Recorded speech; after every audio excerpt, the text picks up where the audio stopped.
Hey everybody. Gonna continue reading The Hobbit today, and this is chapter 6, part 1. I'm gonna read the first half of chapter 6, which is out of the frying pan and into the fire. So here we go. Bilbo had escaped the goblins, but he did not know where he was. He had lost hood, cloak, food, pony, his buttons, and his friends.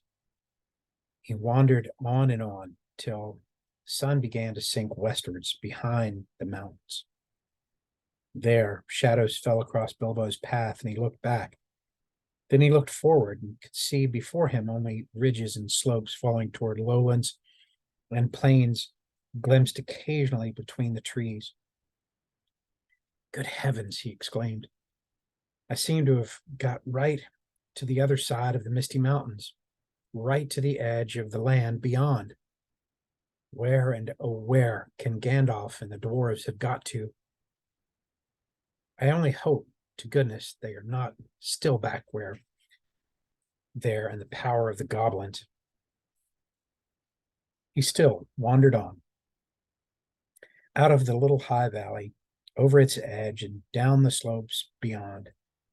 But all the while, very uncomfortable thought was growing inside him, and he wondered whether he ought not, now he had a magic ring, to go back into the horrible, horrible tunnels and look for his friends. He had just made up his mind that it was his duty, that he must turn back, and very miserable he felt about it when he heard voices. He stopped and listened.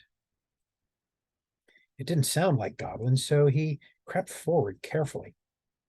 He was on a stony path winding downwards with a rocky wall on the left hand, and the other side the ground sloped away, and there were dells below the level of the path, overhung with bushes and low trees.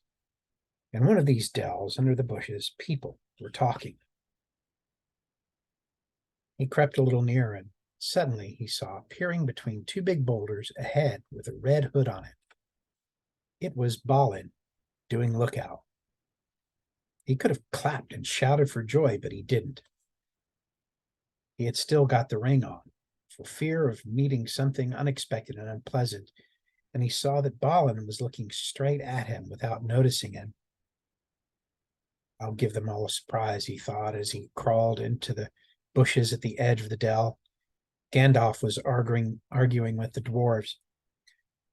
They were discussing all that had happened to them in the tunnels and wondering and debating what they were going to do now. The dwarves were grumbling, and Gandalf was saying that they couldn't possibly go on their journey without Mr. Baggins in the hands of the goblins, without trying to find out if he was alive or dead, and without trying to rescue him. After all, he is my friend, said the wizard, and not a bad little chap. I feel responsible for him. I wish to goodness you had not lost him. The dwarves wanted to know why he had ever been brought at all, and why he could not stick to his friends and come along with them, and why the wizard had not chosen someone with more sense. He has been more troubled than you so far, said one. If we've got to go back now into those abominable tunnels to look for him, then drat him, I say. Gandalf answered angrily.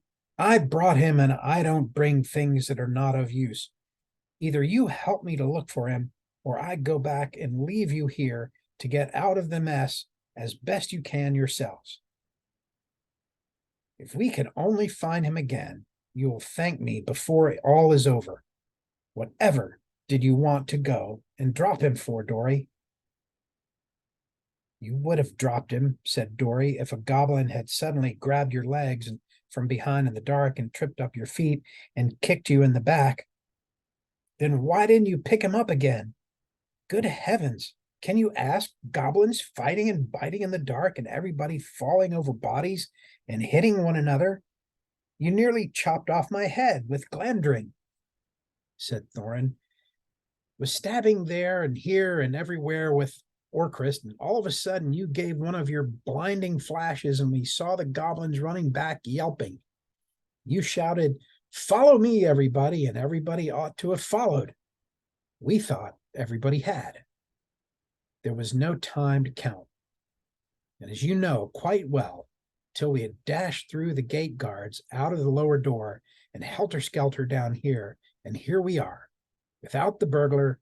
Confiscate him, confuscate him, sorry, confuscate him. Here's the burglar, said Bilbo, stepping into the middle of them and slipping off the ring. Bless me, how they jumped. Then they shouted in surprise and delight, and Gandalf was as astonished as any of them, but probably more pleased than all the others. He called to Balin and told him what he thought of a lookout man who let people walk right into them like that without warning. It was a fact that Bilbo's reputation went up a very great deal with the dwarves after this. If they had still doubted that he was a really first-class burglar in spite of Gandalf's words, they doubted no longer.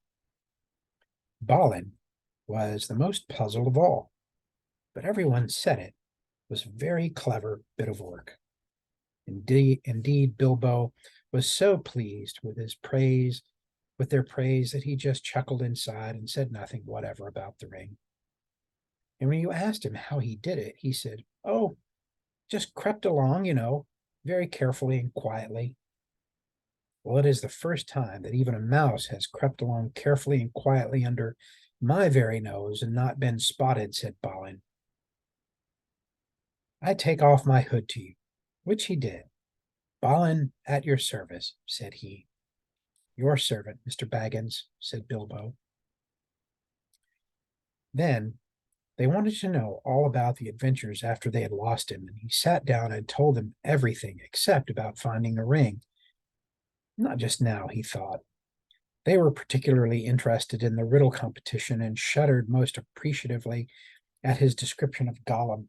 And then I couldn't think of any other questions with him sitting beside me, ended Bilbo. So I said, "What's in my pocket?" And he couldn't guess in 3 guesses. So I said, "What about your promise? Show me the way out." But he came at me to kill me and I ran and fell over, and he missed me in the dark. Then I followed him because I heard him talking to himself, and I thought I really knew the way out, and he thought I knew the way out, and so he was making for it. And then he sat down at the entrance, and I could not get by. So I jumped over him and escaped and ran down to the gate. What about the guards? They asked. Weren't there any? Oh, yes, lots of them, but I dodged them and I got stuck in the door, which was open only a crack, and I lost all of my buttons. He said sadly, looking at the torn clothes. But I squeezed through all right, and here I am. The dwarves looked at him with quite new respect. And when he talked about dodging the guards and jumping over Gollum and squeezing through as if it were not very difficult or very alarming. What did I tell you? Said Gandalf, laughing. Mr. Baggins has more about him than you guess.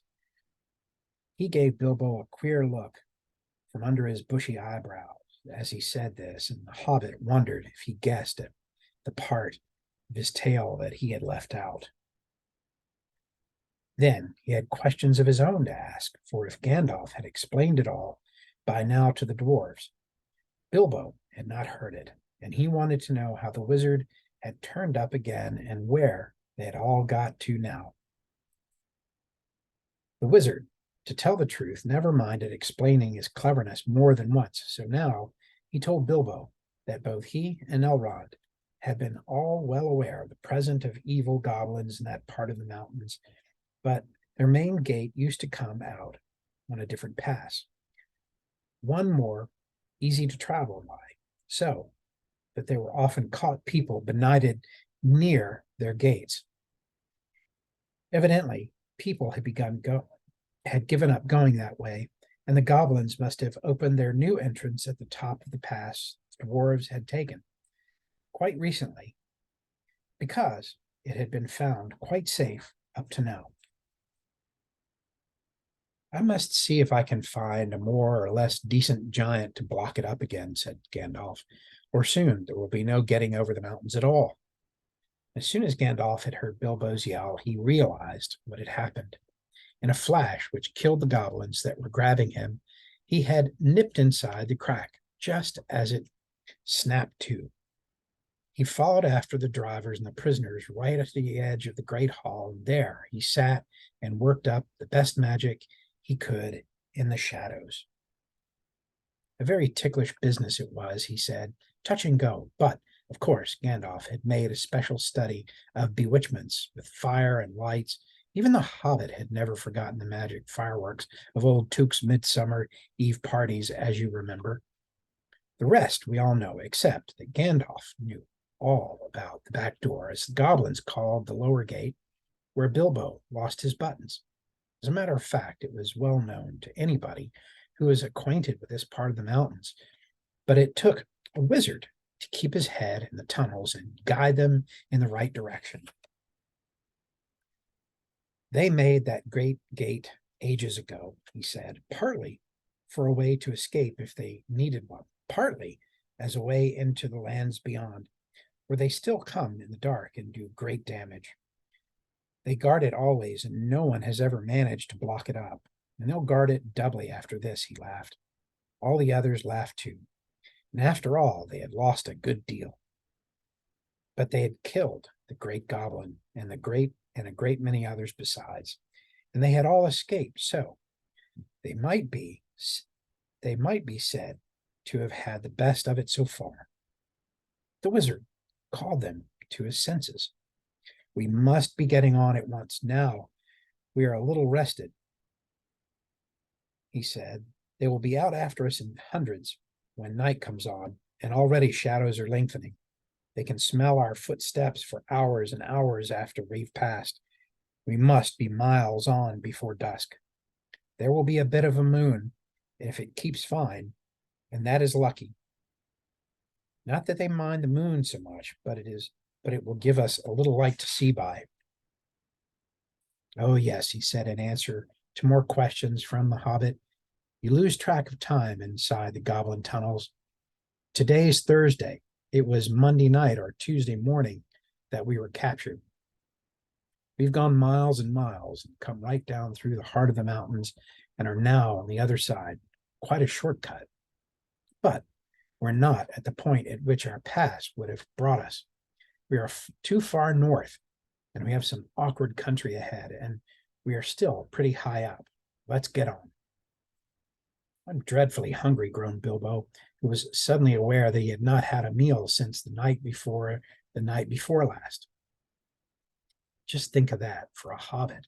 His stomach felt all empty and loose, and his legs were wobbly, and now that the excitement was over. Can't help it, said Gandalf, unless you like to go back and ask the goblins nicely to let you have your pony back and your luggage. No, thank you, said Bilbo.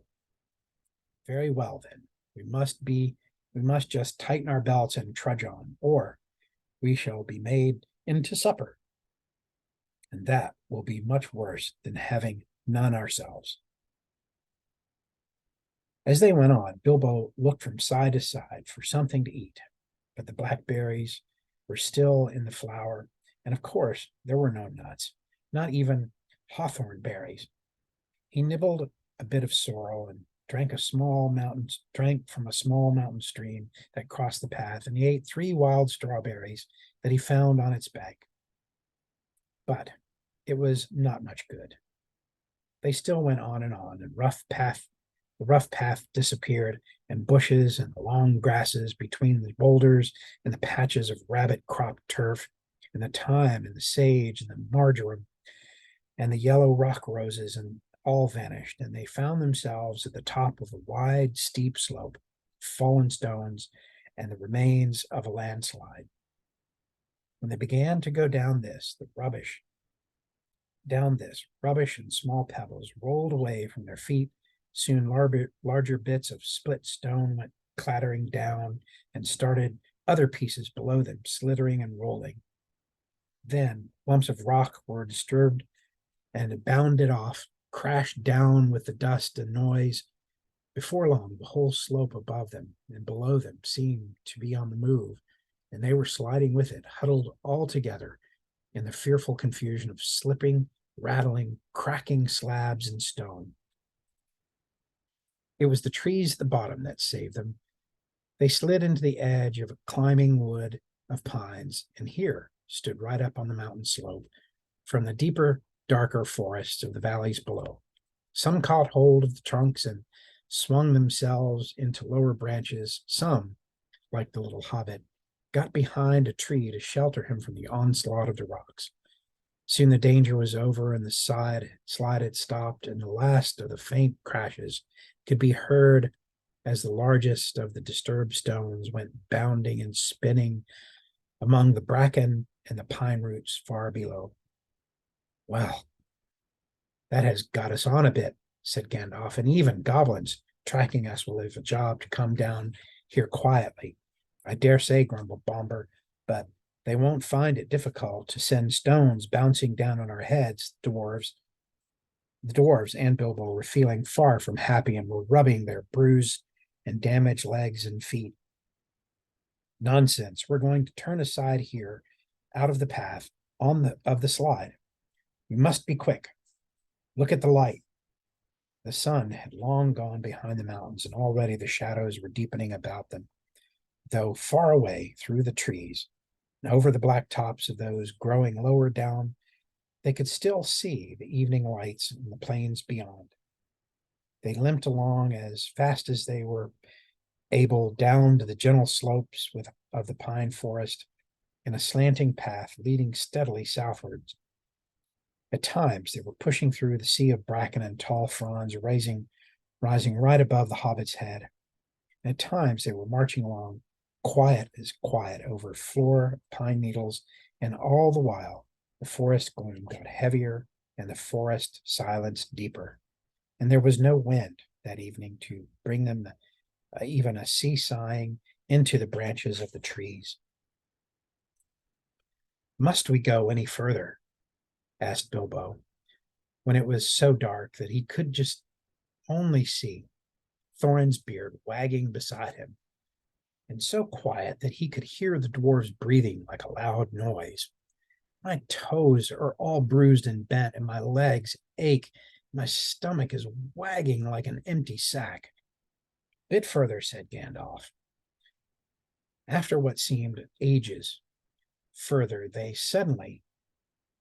came suddenly to an opening where there were no trees, grew, and the moon was up and was shining into the clearing. Somehow it struck all of them as not at all in a nice place, though there was nothing wrong to see. All of a sudden, they heard a howl way down the hill, a long, shuddering howl. It was answered by another away to the right and a good deal nearer to them, then by another not far away to the left. It was wolves howling at the moon, wolves gathering together. There were no wolves living near Mr. Baggins' home, but he knew that noise. He had had it described to him often enough in tales. One of the elder cousins on the Took side, who had been a great traveler, used to imitate it to frighten him. To hear it out of the forest under the moon was too much for Bilbo. Even magic rings are not much use against wolves, especially against the evil packs that lived under the shadow of the goblin-infested mountains over the edge of the wild on the borders of the unknown. Wolves of that sort smell keener than goblins and do not need to see you to catch you. What shall we do? What shall we do? He cried. Escaping goblins to be caught by wolves, he said, and it became a proverb, although we now say out of the frying pan and into the fire, in the same sort of uncomfortable situations. Up the trees, quick, cried Gandalf, and they ran to the trees at the edge of the glade, hunting for those they had branches fairly low or were slender enough to swarm up. They found them as quickly as ever they could, and you can guess, and up they went as high as ever they could, trust the branches. You would have laughed from a safe distance if you had seen the dwarves sitting up in trees with their beards dangling down like old gentlemen gone cracked and playing at being boys. Feely and Keely were at the top of a tall larch, like an enormous Christmas tree.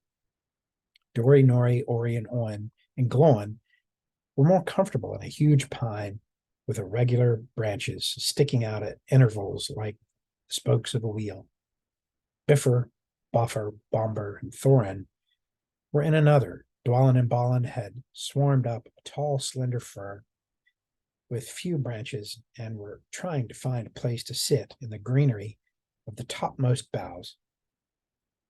Gandalf, who was a good deal taller than the others, had found a tree into which they could not climb, a large pine standing at the edge of the glade. He was quite hidden in the boughs, but you could see his eyes gleaming in the moon as he peeped out. Bilbo, he could not get into any tree and was scuttling about from trunk to trunk like a rabbit that had lost its hole and has a dog after it. "You've left the burglar behind again," said Nori to Dory, looking down. "I can't be always carrying burglars on my back," said Dory. "Down tunnels and up trees. What do you think I am? A porter?" "He'll be eaten if we don't do something," said Thorin, for there were howls all around them now, getting nearer and nearer.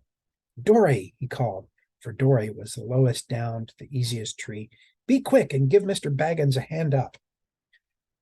Dory was really a decent fellow, in spite of his grumbling. Poor Bilbo could not reach his hand, even when he climbed down to the bottom branch and hung his arm down as far as he ever could. So Dory actually climbed out of the tree and let Bilbo scramble up and stand on his back. Just at that moment, the wolves trotted howling into the clearing. All of a sudden, there were hundreds of eyes looking at them. Still, Dory did not let Bilbo down. He waited till he had clambered off his shoulders into the branches, and then he jumped for the branches himself, only just in time. A wolf snapped at his cloak as he swung up and nearly got him. In a minute, there was a whole pack of them yelping all around the tree and leaping at the trunk, with eyes blazing and tongues hanging out. But even the wild wargs, for so the evil wolves over the edge of the wild were named, cannot climb trees. For a time, they were safe. Luckily, it was warm and not windy. Trees are not very comfortable to sit in for long at any time.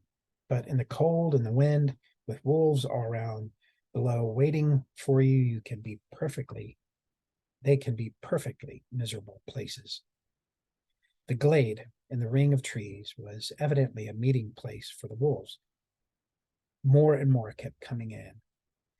They left guards at the foot of the tree in which Dory and Bilbo were, and then went snuffling about till they had smelt out every tree that had anyone in it. These they guarded too. While all the rest, hundreds and hundreds, it seemed, went and sat in a great circle in the glade. And in the middle of the circle was a great gray wolf. He spoke to them in a dreadful language of the wargs. Gandalf understood it. Bilbo did not, but it sounded terrible to him, as if all their talk was about cruel and wicked things as it was. Every now and then, all the wargs in the circle would answer their great chief all together, and their dreadful clamor almost made the hobbit fall out of the pine tree. I will tell you that Gandalf heard, though Bilbo did not understand it. The wargs and the goblins often helped one another in wicked deeds. Goblins do not usually venture far from the mountains unless they are driven out and are looking for new homes, or are marching to war which I'm glad to say has not happened for a long while. But in those days, they sometimes used to go on raids, especially to get food or slaves to work for them, and then they often got the wards to help and shared the plunder with them. Sometimes they rode on wolves like men do on horses. Now it seemed that the great goblin raid had been planned for that very night. The wargs had come to meet the goblins, and the goblins were late. The reason, no doubt, was the death of the great goblin and all the excitement caused by the dwarves and Bilbo and the wizard, for whom they had probably been still hunting.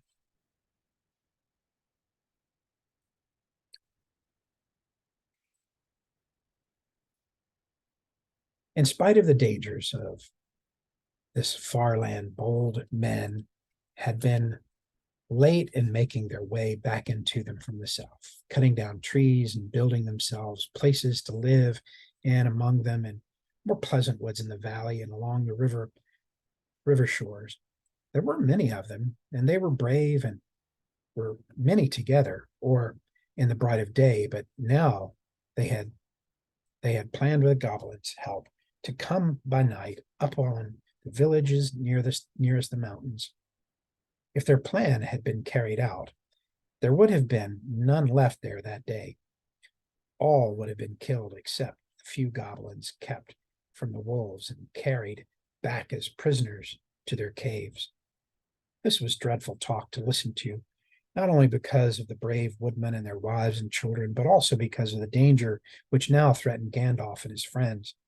The wargs were angry and puzzled at finding them here and their very meeting place. They thought they were friends of the woodmen and were come to spy on them and would take news of their plans down to the valleys, and then the goblins and the wolves would have to fight a terrible battle instead of capturing prisoners and devouring people and waked suddenly from their sleep. So the wargs had no intention of going away and letting the people up in the trees escape, at any rate, not until morning.